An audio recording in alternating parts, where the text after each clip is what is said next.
آج حضرت سیدنا غوث اعظم رضی اللہ تعالیٰ عنہ آپ سرکار کا یوم ولادت ہے۔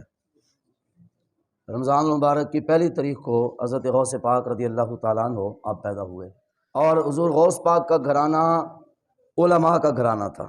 آپ کے والد گرامی بھی عالم تھے، اور مزے کی بات یہ ہے کہ غوث اعظم بھی عالم تھے۔ یہ بات میں نے کسی سبب سے کی ہے کہ غوث اعظم کیا تھے؟ تویز گنڈے دینے والے نیرے بابے نہیں سن ہے۔ غوث اعظم عالم تھے، شیخ الحدیث تھے، اپنے وقت کے بغداد کے سب سے بڑے مفتی غوث اعظم تھے۔ تو ہن ساڑی قوم نو پتہ نہیں کی بیماری پہ گئی، پیر پڑھنا تے جاہل، جے عالم ہوئے تھے او دے کول تصوف دا مسئلہ پوچھنا ہی نہیں، اور اگوں پیر بھی ہو جا ٹکرے جڑے کہندے نے کہ مولویوں کی راہ اور ہے، فقیروں کی راہ اور ہے۔ اس زمانے میں نہ کوئی غوث اعظم سے بڑا فقیر ہے، نہ اس زمانے میں کوئی غوث اعظم سے بڑا پیر ہے، اور نہ ہی اس زمانے میں غوث اعظم سے کوئی بڑا مفتی اور مولوی ہے۔ لیکن جو رستہ مولویوں کا تھا وہی غوث اعظم کا تھا، اور جو ولیوں اور پیروں کا تھا وہی رستہ غوث اعظم کا تھا۔ اس بات سے ایک بات تو سمجھ آ جانی چاہیے کہ پیر بھی غوث اعظم کی طرح کا ڈھونڈا کرو، تلاش کیا کرو۔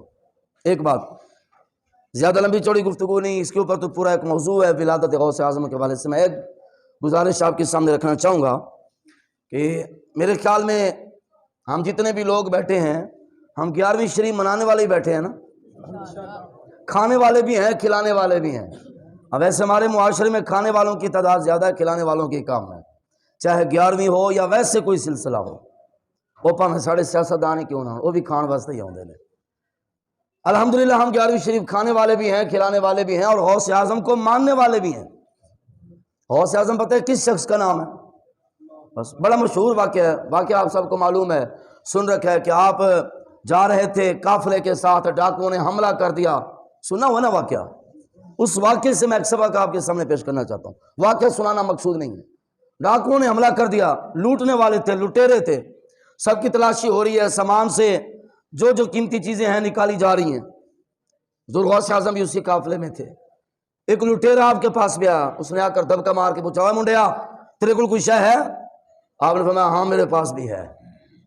حالانکہ جتنے بھی قافلے والے تھے اپنے سامان کو بچانے کی، چھپانے کی کوشش کر رہے تھے۔ آپ نے فرمایا میرے پاس ہے سامان۔ پوچھا کدھر ہے؟ آپ نے یوں اپنی باگل اٹھائی، کہا یہاں پر 40 دینار ہیں، میری اماں نے کپڑے کے اندر سی کے مجھے بھیجا ہے۔ جب اس نے چیک کیا تو واقعی 40 دینار تھے۔ پوچھا اس نے، لٹیرے نے، اس نے کہا سارے اپنا اپنا سامان بچانے کے لیے جھوٹ بول رہے تھے، تو نے جھوٹ کیوں نہیں بولا؟ غوث پاک نے فرمایا کہ جب میں گھر سے آنے لگا نا، میری اماں نے کہا تھا کہ عبد القادر جھوٹ کبھی نہیں بولنا۔ مجھے اپنی اماں کی وہ نصیحت یاد ہے، بس اتنی بات فرمائی غوث اعظم نے کہ میری ماں نے کہا تھا کہ بیٹا جھوٹ نہیں بولنا۔ اس کے دل پر اثر ہوا، وہ دوڑا اپنے بادشاہ کے پاس، جو ان کا ڈان تھا، ڈاکوؤں کا، لٹیروں کا بڑا تھا، اس کے پاس گیا، جا کر سارا ماجرا سنایا۔ اس کے بھی دل کی دنیا بدل گئی، ادھر ہی توبہ طائب ہوئے، اور یہ کہہ کر سامان بھی واپس کر گئے، اللہ کے بندے بھی بن گئے کہ یہ چھوٹا سا بچہ ہو کر اپنی ماں کی نافرمانی نہیں کرتا، ہم اتنے بڑے ہو کر اپنے رحمان کی نافرمانی میں لگے ہوئے ہیں۔ ہم جس کو غوث اعظم کہتے ہیں نا، صرف ایک بات سے اس نے چوروں کو ولی بنا دیا تھا۔ اس سے ہمارے لیے کیا سبق ہے؟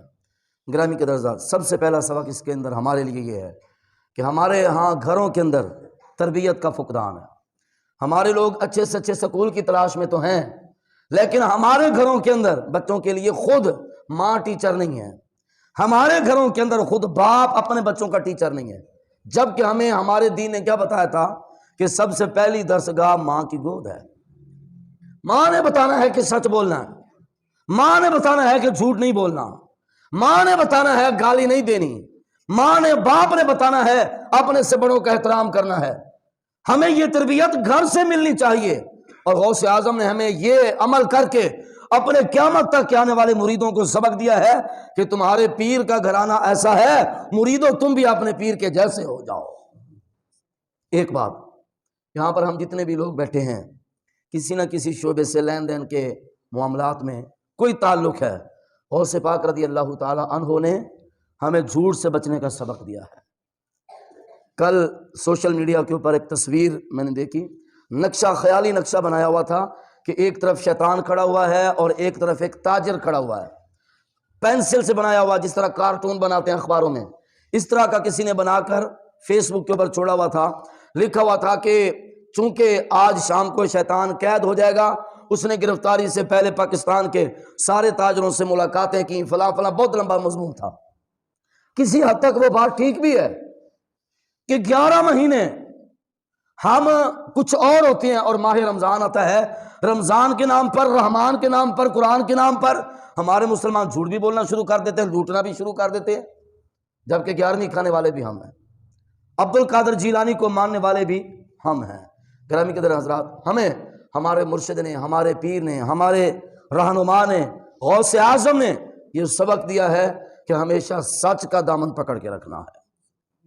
اور حدیث پاک ہے، نبی کریم صلی اللہ علیہ وسلم ارشاد فرماتے ہیں الصدق ینجی والکذب یہلک، فرمایا کہ سچائی نجات دیتی ہے اور جھوٹ ہلاک کر دیتا ہے۔ اللہ تبارک و تعالی ہمیں جھوٹ سے بچائے۔